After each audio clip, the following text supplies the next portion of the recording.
Hello, year 4, Aslam class. Welcome to the third week of this very strange term. This is going to be your maths lesson for today. And today's date is the 18th of January 2021. Last week we were looking at division and multiplication, and this week we're going to finish off our work on division and then move on to another area. But to begin with, you're going to do your arithmetic. So I'm going to share my screen with you, and I'm going to show you your arithmetic questions for today. So you can pause the video here and you can answer these questions. There is no timer, just take your time in answering these. Probably don't want to spend more than about 10 minutes. 1 minute per question sounds quite reasonable. So pause the video and off you go. Okay, so well done for answering these questions. Let's go through the answers very, very quickly. 4 times 9 is obviously 36. Let me make my screen, make myself bigger so you can just see the screen behind me.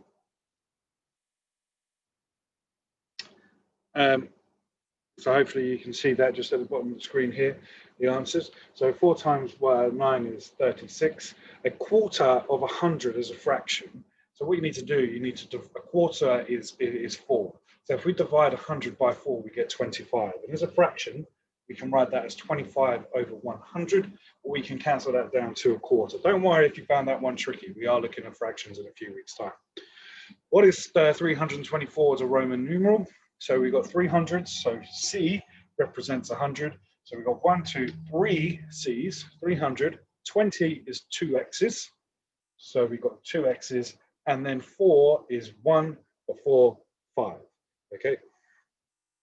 So we have 300, so it should be CCC XXIV. The number in the next in the sequence is 102. The sequence is going up in 20s. 7 times 7 is 49. 56 divided by 8 is 7. A tenth of 20 is actually 2. So when you find a tenth of a number, you're just dividing it by 10. 4,210 add 1,425 is 5,635. Put these numbers in ascending order. So ascending means you're going up. So you're starting low and going up.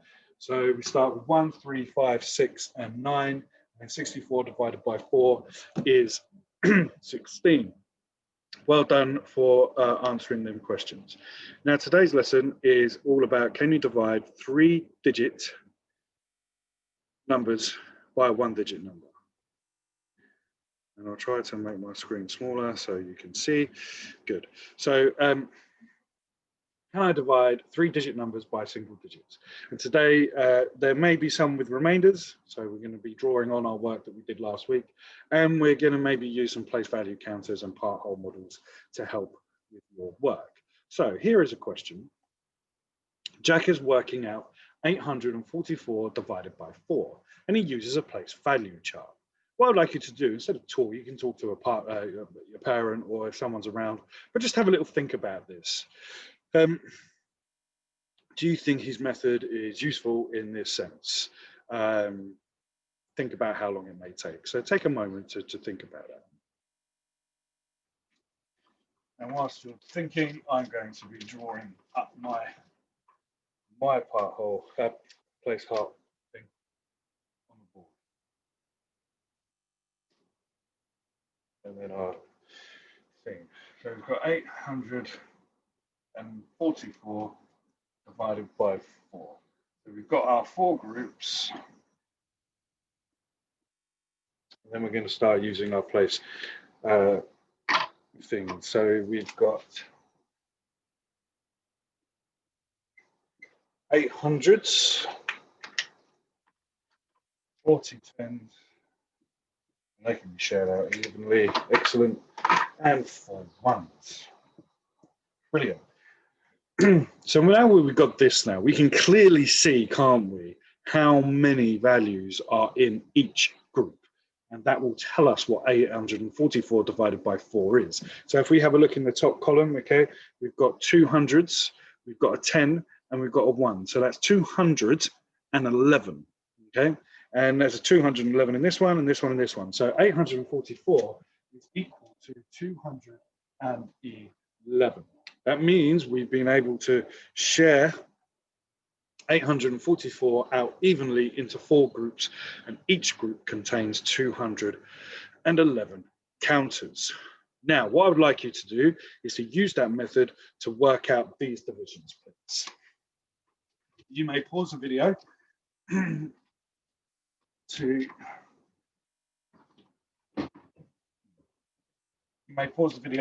and then we'll go through the answers.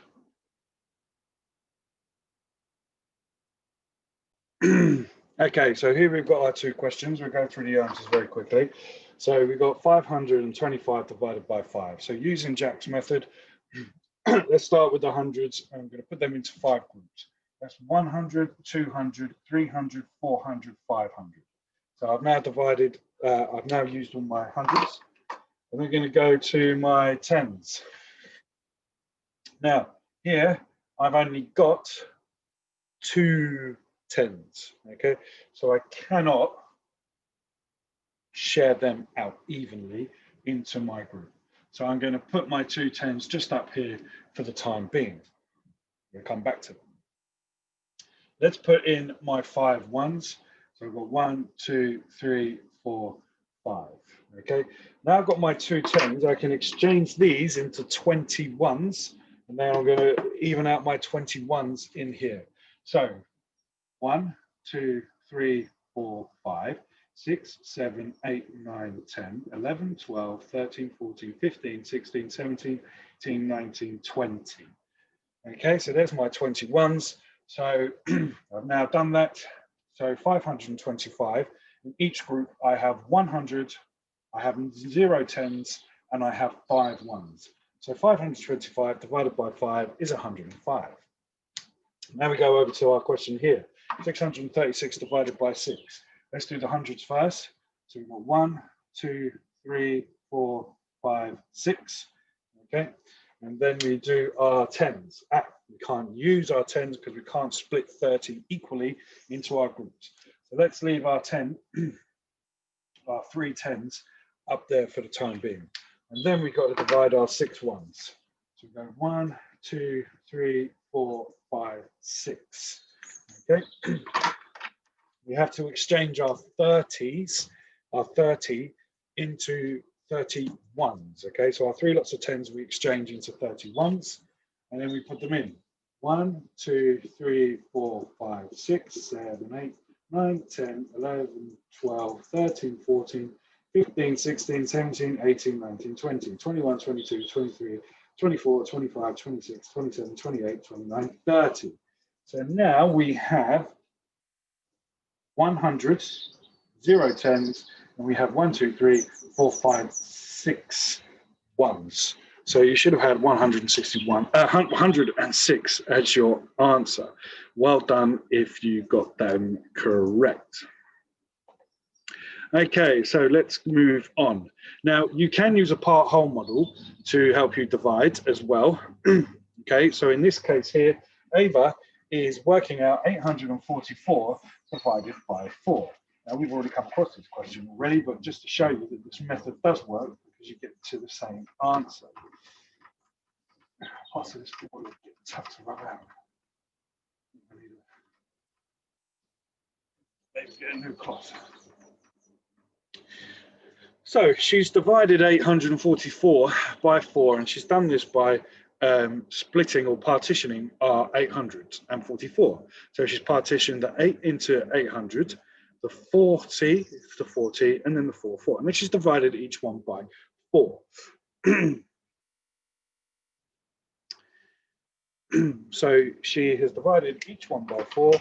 So we've got 800 divided by 4. Okay. We've then got 40 divided by 4, and then we've got 4 divided by 4. So how many 4s go into 800?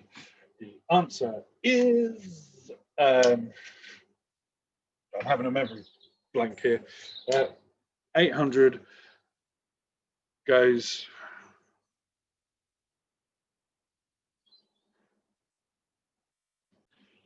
sorry, I just had a moment of madness there. 800 divided by 4, of course, is 200.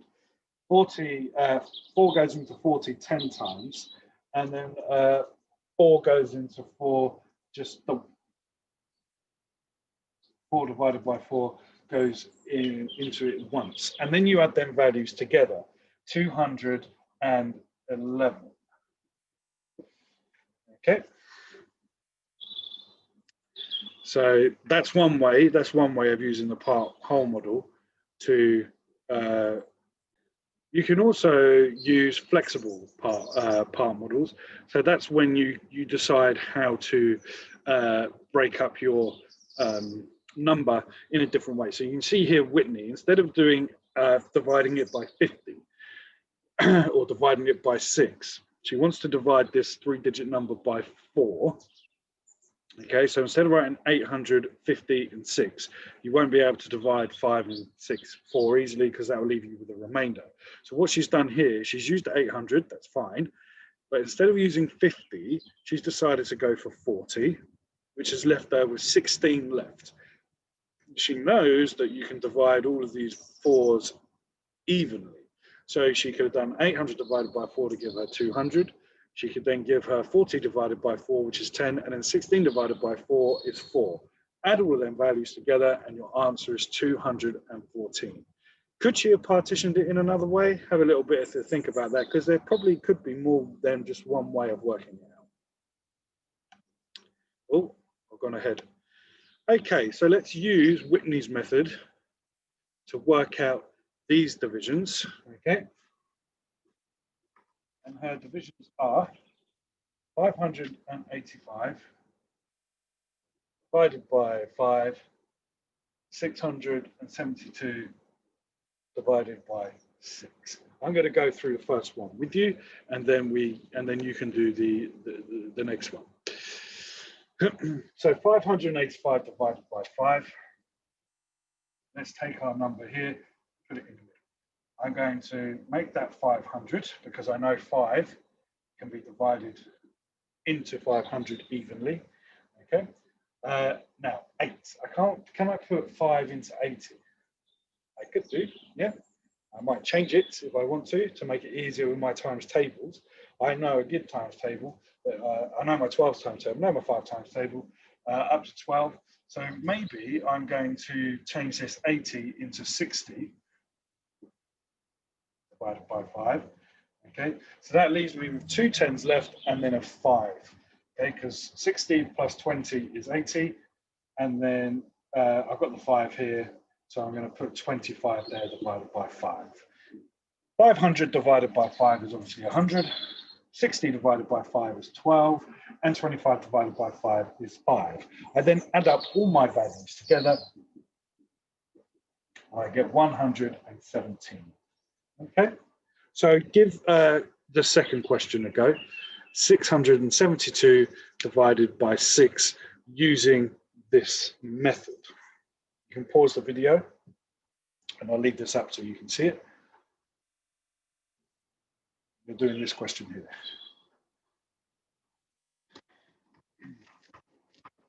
Okay, you may have had a different way of partitioning, and that's absolutely fine. Okay, so I'm going to do 600, because I know that can be divided by 6. I'm then going to do, now, can 6 go into 70? Might be quite tricky to do that one. So I'm going to think of something else maybe. Maybe I'll do 60 instead. And then that leaves me with 12 left over. Okay, so let's just check we've got that all. 600, we've got 60 and a 10 there, so that's 70, and then our 2. Great. So now let's do our division. 600 divided by 6 is 100.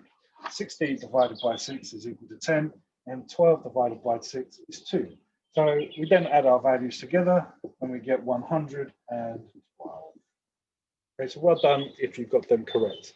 You don't always have to, you can, when you do the part whole models, you can be a bit flexible with how you partition your numbers. Okay, let's go back to the slide quickly, because now we're on to your independent work. Okay, so for your first challenge, is there another one? Right. So for your first challenge, use the partitioning and part whole models to solve the calculations going down the side there. So A, B, C, D, and E. You can use partitioning and you can use part whole models to do that. And then your next question is a word problem. Ava has a piece of ribbon. The ribbon measures 839 centimeters long. How much ribbon would be left over if she cuts it into 4 equal pieces, 6 equal pieces, and then 8 equal pieces? Okay, so you're just, they're the 3 different things. Can Eva cut the ribbon into equal pieces with no ribbon left over? And this is your third kind of challenge. And then explain your answer. So pause the video here, and then I will put the answers up onto the board for you. Okay, so your answers for your independent work. So this is question number 1. You should have had 115, remainder 3, and then 108, remainder 2, 178, remainder 2, 117, remainder 2, and then 123, remainder 6. Well done for getting all them correct. If you went on to challenge 2, you would have divided that piece of ribbon, divided it by 4 first. You would have had a remainder of 3. Okay, if you divided it by 6, you would have had a remainder of 5, and if you divided it by 8, you would have had a remainder of 7. And just remember that you're answering the question there, because the question does say how much ribbon would be left over if she cut into 4 equal pieces. And that's how much ribbon you would have left over, okay, the remainder. All right. And now, can Eva cut the ribbon into equal pieces with no ribbon left over? Unfortunately, the answer is no, she cannot. And the reason being, number 1, 839 is an even number. Sorry, an odd number. So it's very difficult to split an odd number by using equal values. Okay, let's take 7, for example. You cannot divide 7 by 2, by 4, by 6, because it's an odd number, and you cannot split an odd number directly in half. You can, but then you would have half and bits, and we don't want that. We want whole bits in this case. Also, it's difficult to do. I tried dividing it by 3, and that didn't work either. You cannot divide it by 5 because it doesn't end in a 0 or a 2. But tell me if I'm wrong. Tell me if I'm wrong. I don't think you can, but if you can and you can prove it to me, put it up onto Tapestry too, please. I am challenging you to beat Mr. Langford on this one. So well done for the maths video. That is the end of your lesson for today. Hope it went all right. And of course, if you've got any questions, please don't hesitate to ask on Tapestry. See you in the next video, guys.